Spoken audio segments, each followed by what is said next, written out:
Are you average at best? Do you just plod? Do you get by? Are you just doing what you do?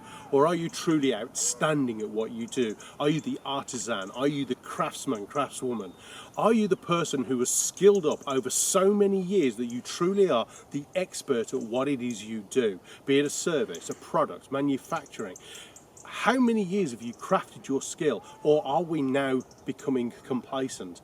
Too many people are settling for mediocrity and average at best instead of consistently skilling up and learning new skills.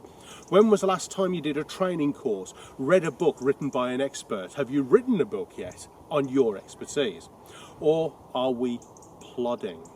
If any of us are in danger of becoming too arrogant by saying we don't need training, we don't need learning, we don't need to invest in ourselves, I would challenge that by saying so many of the top achievers I've interviewed over the last 22 years openly will say I spent fortunes on myself investing in my knowledge and my development so that I truly stay at the top of my game. So my challenge to you is this, my little chickens.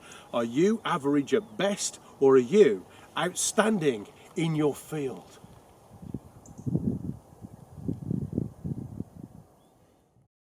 Thanks for watching. Please subscribe and hit the notification bell for more videos. Then click the TV to watch the next video. Oh, and don't forget to visit our website at davidhyner.com to claim your free audiobook. Until the next time, go Rhino. Have in it.